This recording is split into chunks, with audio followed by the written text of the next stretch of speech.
gran hombre de este país.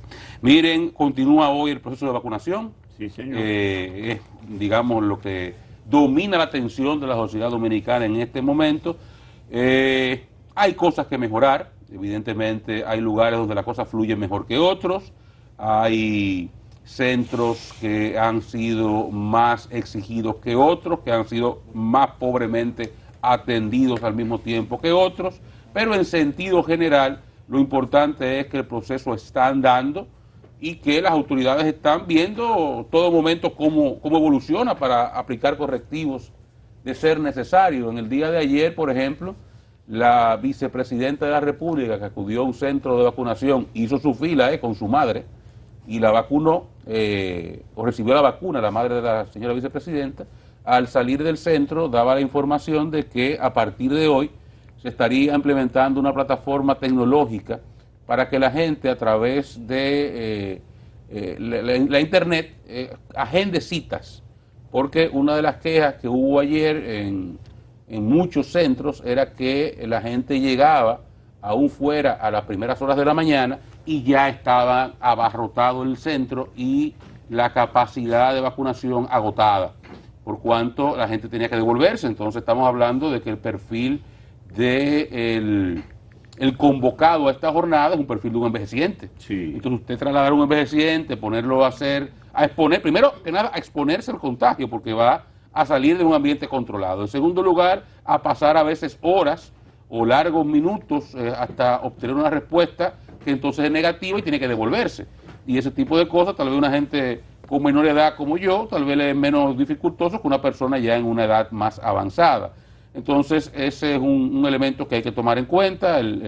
Entiendo que el fenómeno de las citas es una solución. Yo he continuado apostando desde el principio a la idea que originalmente se dio, que era el organizar los modelos en torno a una serie de mesas electorales y a partir de ahí convocar a la gente a por el segmento de población que le corresponda. Eso está en el padrón.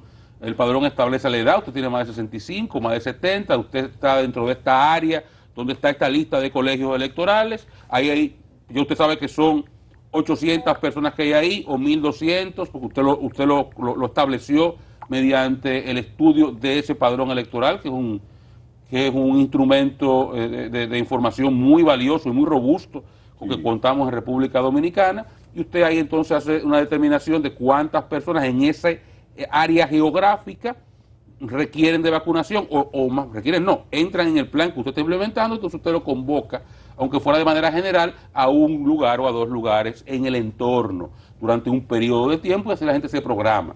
Y usted distribuye equitativamente una serie de vacunas para esa área y las conserva para esa área, porque usted tiene ya delimitado esa área. No se ha hecho así, es evidente que no se ha hecho así. Las convocatorias han sido abiertas a 600 centros de votación, que reitero, algunos funcionan mejor que otros, pero que en sentido general están en un servicio con quejas en algunos lugares, pero que hay que entender que es un proceso que acaba apenas de iniciar. Bueno, esto lo trae otra consecuencia. Fíjate que eso ocurrió porque el primer día estuvo normal, porque la gente fue, vio así. Y uno se llevaba de que mucha gente decían que no se iban a vacunar, que el 40%. No, la gente se quiere vacunar, la gran mayoría. Entonces fue esa afluencia. Evidentemente no estaba organizado. La reacción oportuna, tiemposa de la vicepresidenta dice, vamos a coordinarlo por cita. Inclusive es hasta mejor hacer un paro y coordinar, porque ya saben qué cantidad tienen. Entonces mandarlo y hacer eso organizado con una logística y por cita. Porque ciertamente hay muchas personas que tienen dificultad para pasar 3 horas. Sí. Pero, óigame, no viene al caso, pero cuando usted tiene hambre y sabe que viene la comida por ahí, usted puede esperar.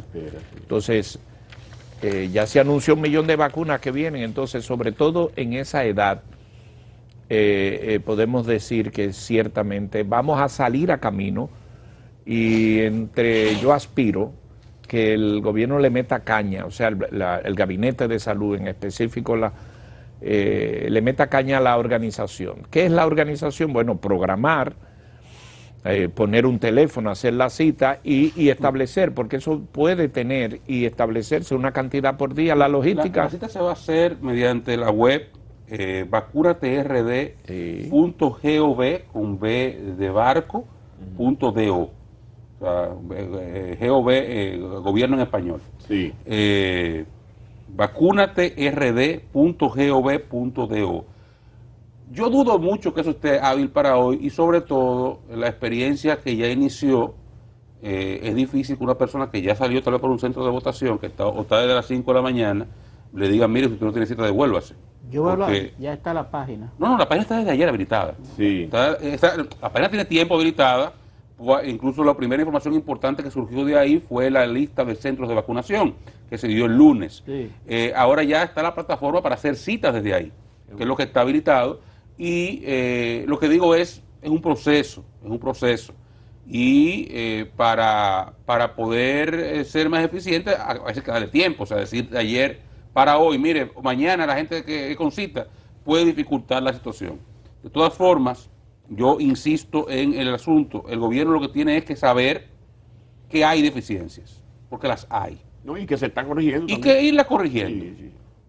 El gobierno entender que hay las deficiencias e ir sobre ellas para irlas corrigiendo, y la gente entender que es un proceso nuevo para todo el mundo, que se está haciendo sobre la marcha, con la intención de hacerlo lo más rápido posible. Lo fácil sería detener el proceso hasta que tú te planifiques, pero entonces usted pasa horas y días valiosos que deja de vacunar a una parte vulnerable de la población. Entonces, ¿qué tiene que hacer la autoridad? Ir acotejando la carga en el camino para poder ir aplicando dosis de vacunación.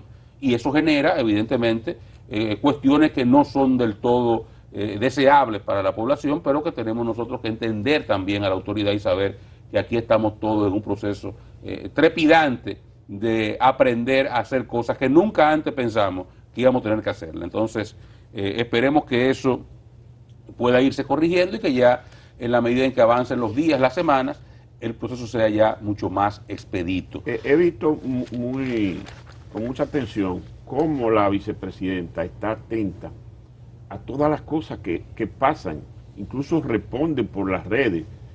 Cuando hacen una denuncia de algo gravoso que está ocurriendo en un punto, ella responde y dice, ya ordenamos regular eso. Ocurrió en la Universidad Pedro Enrique Ureña. Parece que había no había mucho orden. Ayer en la UNFO había un gran desorden. Sí, y a poco rato llegaron la gente y organizaron todo. Así es. Sí, o sea que se está atento y yo creo que sobre la marcha eso se va a corregir. Sí, porque lo que se requiere es 2 o 3 personas también que tengan autoridad, porque cuando una gente llega y no hay información, ¿qué es lo que ha pasado? Eso es lo que... Coge para allí, coge para acá, entonces la gente moviéndose, porque mira, una persona llega y le dice, mire, a usted le viene tocando como a las 11 de la mañana, ya la gente se calma. Es decir, una información precisa. Miren, y eso tiene lógica de la queja que le dicen aquí y allí que no aparece una persona con autoridad. De eso hay que empoderarse, pero uno lee y ve los reportes, los medios cuando van, sacan eso. Pero hay otros lugares donde el tema ha funcionado y lo importante es que vamos caminando, que se van colocando y se establecieron una cantidad de vacunas ya puestas que sobrepasan los 100.000. Completo la información sobre los centros más bien sobre la programación de las citas a partir de hoy. Y dele otra vez la dirección para que la gente... Ok, vacunatrd.gov.do. En esa plataforma busque la programación de citas. A partir de hoy está disponible para el Gran Santo Domingo. Y a partir de mañana ya comienza a expandirse para el nordeste, el norte más bien, el suroeste, viernes, y sureste el sábado. O sea que ya podrán en esas zonas también programar sus citas. Una nota que me llama la atención y que quiero resaltar sobre el tema del COVID es la drástica caída que esta semana ha tenido la aplicación de pruebas PCR. Ayer, en el reporte de ayer, apenas se reportaron 1.000. Y así creo que 2.000 y pico hace pocos días. Ha ido bajando. Parecería que o la gente dejó de ponérsela, de aplicarse las pruebas, o desde la autoridad ha decidido no privilegiar un proceso de prueba y distraer recursos y esfuerzos a la vacunación. y no luce saludable ninguna de las dos cosas que fueran a pasar. La identificación de positivos continúa siendo el modelo de prevención de la expansión del COVID, mientras la vacunación es el inicio del proceso de prevención. Son modelos que tienen que coexistir, y para coexistir no puede aflojarse un lado. Así que yo no sé si es porque hubo un descabezamiento en salud en el ministerio en las últimas semana y media, entre jefe de gabinete, ministro, ya muchos cambios, tal vez hubo alguna situación ahí por eso, o ha pasado algo que tal vez no conocemos, pero advierto a la autoridad que este tipo de esfuerzo de incrementar las pruebas PCR, incluso las de antígenos, que también se habían incrementado, no es positivo, muy por el contrario, hay que continuar con la identificación de posibles casos positivos para el aislamiento y limitar la expansión. Y por último, en cuanto al COVID relacionado, hoy inicia el nuevo formato de restricciones del estado de emergencia. A partir de hoy, el toque de queda, o sea, los negocios estarán abiertos de lunes a viernes hasta las 9 de la noche, iniciando nuevamente el otro día a las 5 de la mañana, con las 3 horas de libre tránsito, como ustedes ven en esa imagen que les mostramos en pantalla. Por lo tanto, se podrá transitar libremente desde hoy hasta las 12 de la noche, 12 de la medianoche. Y los sábados y domingos el modelo será hasta las 7 de la noche, o sea, los negocios podrán operar hasta las 7 de la noche, ahí estarán obligados a cerrar, con una gracia de libre tránsito de 3 horas que lo lleva hasta las 10, esos sábados y domingos. Por lo que, de alguna forma, es la flexibilización mayor que hemos tenido en este casi año, al margen de los días que estuvimos sin emergencia, anterior a las elecciones nacionales del 5 de julio del año pasado, es la flexibilización mayor que se corresponde realmente con una reducción de la positividad. No voy a hablar de los casos, porque como digo, los casos cayeron ayer drásticamente, pero fue con una reducción drástica de las pruebas. Sí. Anteriormente veníamos reduciendo la positividad, aún con muchas pruebas, los casos habían reducido. Ayer la positividad aumentó, pero a la muestra ser pequeña tampoco la voy a tomar en cuenta, fue una muestra pequeña con relación a las demás, pero la idea es que, y la verdad es que hemos pasado de una situación muy compleja hace un mes y medio a una situación de mayor control en este momento. ¿Qué es lo que debemos administrar como sociedad con prudencia?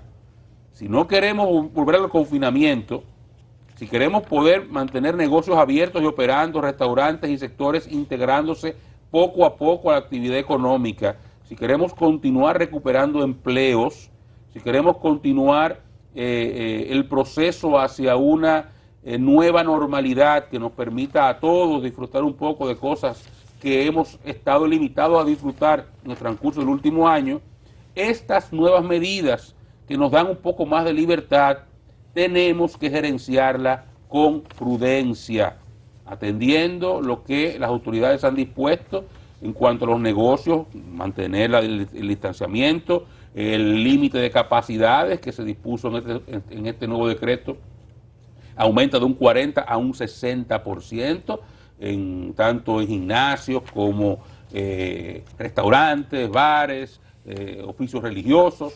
Bueno, todo eso vamos a cumplirlo en los términos en que se está disponiendo mediante la medida presidencial, sin exageraciones, sin desbordamientos, sin uso abusivo de las libertades de circulación.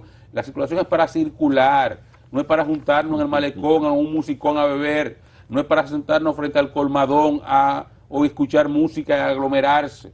La gente tiene que mantener todo el tiempo el modelo de distanciamiento social, continuar utilizando debidamente las mascarillas y no perder la costumbre de la higienización constante de manos. Esa es la forma de poder convivir con un virus al mismo tiempo en que vamos abriendo y expandiendo poco a poco la actividad económica para beneficio de todos y cada uno de nosotros, incluyendo a quienes les gusta tomarse su trago en el malecón. Tómaselo con mascarilla y dentro de las horas que hay que tomárselo, no fuera de ellas. Vamos a administrar, reitero el término, con prudencia esta nueva flexibilización que ojalá sea la última, para que ya de aquí a un par de semanas, un mes o un poquito más podamos volver a una normalidad ya mucho más amplia. Ese Hasta el decreto, 17, la nueva medida del Hasta el toque 17 de marzo, sí, de este mes. que es cuando se cumple un año de la primera declaratoria de emergencia dictada por el entonces presidente Danilo Medina, 2 días después de las elecciones de marzo 15 del año pasado, y que entraron en vigencia el jueves 19. Ya fue el día que nos confinamos hasta el sol de hoy. Sí. Miren, ese decreto de ayer le trae una tranquilidad, alegría, la conozco de referencia, a un sector que estuvo sacrificado y que hacían bastante reclamo y que ya se le habían abierto las puertas. Me refiero a restaurantes y bares. Sí. ¿Por qué? Porque con esto puede hacer un poco de pasatarde hasta las 9 de la noche. Ya es un poco la nocturnidad, porque antes a las 7 ya había que cerrar y estaban cumpliendo a rajatabla eso, porque la policía pasaba, había gente que pasaba y decía, pero bueno, otros colmados ya dejaban una puerta abierta y eso.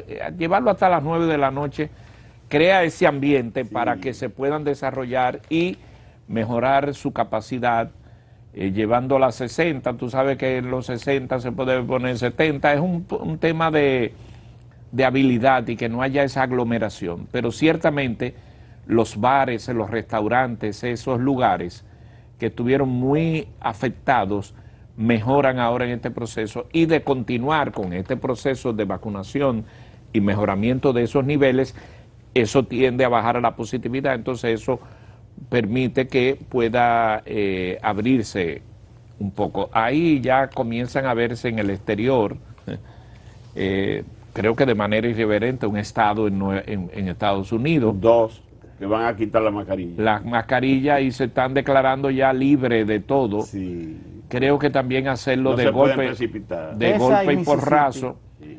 En Texas fue el pionero de esto y dijo que se cansó. Parece que por un asunto personal, eso mucho tiene que ver con el modelo de cada quien, pero eso de manera abrupta no puede realizarse, porque eso pudiera tener una tendencia. Como noticia no necesariamente favorable, leo con mucha atención la aparición de unas cepas por ahí, siempre que veo que aparece una cepa allí, nueva, sí. Una nueva aquí, y ahora la modalidad es que hay algunas cepas de esas que son resistentes a las vacunas, tal y esto. O sea, estamos en medio de una situación que hay que seguir día a día. Pero lo cierto es que hay más noticias positivas desde el punto de vista de ir cediendo el mismo y el aumento de la vacunación. Y el aumento de la producción. Y porque eso... fíjate, Luis, que no solamente la tradicional farmacéutica han ido aumentando la producción, sino que nuevas firmas han registrado nuevas vacunas que ya están circulando. Por ejemplo, la Sinovac China está circulando por casi todos los países ya de este lado del mundo, igual que la Sputnik 5 de Rusia. Esa vacuna está circulando bárbaramente, conjuntamente con otras. Y eso que usted dice, la producción va en doble camino. La producción también de áreas en países como el nuestro, por ejemplo, que estaban sometidas a la restricción del COVID, con estas medidas y este decreto, le favorece a la producción. Entonces, siempre se estableció en una enfermedad como esta, que no tenía antecedentes, que no se conocía, el hecho de que la vacuna iba a ser la tabla de salvación de, por lo menos, vernos en 6 meses. Yo pronostico, sobre todo para nosotros, que en 6 meses pudiéramos comenzar a una cuasi normalidad, dependiendo, obviamente, de que... El progreso de la vacuna. El progreso de la vacuna. ¿Y por qué 6 meses? El presidente dijo que en junio... No, yo digo... vacunado. Sí. Yo digo... O sea, por ejemplo, si se cumplen las previsiones del presidente, y él dio en su discurso una lista de las entregas que estaban programadas de vacunas, estamos hablando de aquí a junio, han llegado no menos de 14, 15 millones de vacunas. Con eso se vacuna eso mismo, el 80% de la población. En junio son 4 meses, yo le doy 2 más. El 80% de la población es ya rebaño inmunizado, ya Sí, podemos volver a la normalidad. claro. Por ejemplo, en Chile y en Israel ya está normalizado todo, incluyendo las escuelas. Y ellos lo que llevan es 70, 75%. Por eso si aquí llegamos a ese modelo, y yo creo que sí. Aquí ahora estamos pagando el noviciado, Sí. hay limitaciones de vacuna, pero si aquí se cumplen esas entregas que el presidente anunció entre la China, Pfizer, AstraZeneca, COVAX, Sí. la rusa, aquí vamos a estar, nos vamos a montar la vacuna de aquí a julio. La COVA ya es seguro, la OMS lo certificó ayer que a finales de marzo, principios de abril, en República Dominicana y varios países de Latinoamérica, volverá a hacerse entrega. Y una cosa, Freddy, que le cae atrás el tema de la cepa, déjeme decir lo siguiente, porque aquí el mundo está loco y medio. Los virus mutan, todos y cada uno de ellos mutan. El mejor ejemplo para tratar esto, porque es el que más experiencia tenemos, porque este es un SARS, yo no soy infectólogo, nada que se le parezca, esto está en Google, en Wikipedia, no tiene que buscar muy profundamente, ¿eh? Un SARS como este, que es un síndrome agudo respiratorio, qué sé yo qué cosa, algo así que van las siglas, es que es una influenza. La influenza es la vacuna que la gente se pone en octubre. ¿Qué hace esa vacuna que la gente se pone en octubre de la influenza? Que recoge todas las mutaciones que ese SARS va acumulando en el año. Usted se la pone una sola vez.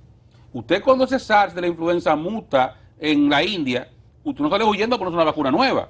Las farmacéuticas acumulan la data, la integran al proceso de desarrollo de la vacuna y hacen un corte en un momento determinado, las producen y entonces la gente va y se la pone regularmente, reitero el momento, en octubre, que es cuando salen ya con esa información nueva de las mutaciones de un año. El SARS que estamos enfrentando ahora a la humanidad, que es el COVID-19, muta y continuará mutando. Y por eso las vacunas, que ahora están saliendo todas aprobadas de emergencia, para poderle darle al mundo una nueva normalidad, eventualmente tendremos que seguirla poniendo una vez al año con ese mismo modelo de la vacuna de la influenza. Hay gente que se la pone una vez cada 2 años, porque aunque mute y no tenga todas las garantías, tiene algunas la vacuna para protegerte de cada mutación, porque una mutación es, cambian, digamos por decir, 10 elementos en una composición genética, pero permanecen miles iguales. Y para esos miles iguales hay protección. Simplemente para esos 10 nuevos no la hay, o para esos 20 o 30 nuevos no la hay. Pero por eso se van evolucionando. O sea que la gente no se asuste cada vez que ve que surgió una variante nueva en Río de Janeiro, otra en qué sé yo qué sitio, otra en Londres. Eso va a pasar. Parece que es normal esa mutación. Son las mutaciones en los SARS, los síndromes agudos respiratorios severos, algo así, es por lo que van las siglas, son normales. Mutan porque esa es su naturaleza. Y acabo de poner el ejemplo de la influenza. O sea que la gente no se ponga loca porque vea que está mutando. Va a mutar, seguirá mutando y lo que hay que vacunarse. Eventualmente, la vacuna del COVID-19 será una vacuna que estará ahí todos los años como está la de la influenza. Y la gente acudirá a ponérsela o no, depende si quiere o no fortalecer los anticuerpos que ya de por sí se le crean con el proceso de vacunación o con la infección. Que por cierto, no sabía yo que tenía tantos amigos que se ven también que tenían ya 70 años y algunos pasando la raya. ¿Están vacunando gente que no tiene 70? No, pero hay algunos... Hay rigurosidad. Sí, hay algunos, sí. Bueno, pasa. A mí me han ofrecido de... ¿Qué pasa? Autorizaron importar la vacuna china también. Saludo a Juan Daniel Balcácer. No, pero Juan Daniel tiene más de 70. Sí, pero yo creía que Joven tenía... historiador. Joven historiador, yo creía que tenía 62. Parece que él se conserva muy bien, Juan Daniel. Claro, Sí, un se saludo a conserva. Juan Daniel. Yo no estoy diciendo nada. Juan Daniel ya era una autoridad. Pero muchos amigos una que yo autoridad no- en materia de historia en los años 70. Diablo. En los años... 70. No lo ayude, hombre. No, porque era un jovencito. ¿Pero qué En tú los crees? años 70 Juan Daniel estaba en Nueva York estudiando inglés. En los años 70 son 10 años. Él se pasó 10 años en Nueva York. Pero mira, Saludos, Juan Daniel. debo decirte que... Distinguido amigo de este espacio. Así es. Debo decirle que... Vení por aquí. no, entonces, no, hay que invitarlo, pero Juan Daniel. Entonces, ¿ya se vacunó? ¿Se le supo de su casa entonces ya? Yo te estoy diciendo, se vacunó. Mira, lo que sí quiero señalar es que muchos amigos, pero lo importante es que ciertamente ya vamos en esa ruta de ahí de vacúnate RD, vacúnate dominicano, así que vamos para adelante con eso. Bueno, miren qué caso lamentable ayer en Santiago, un individuo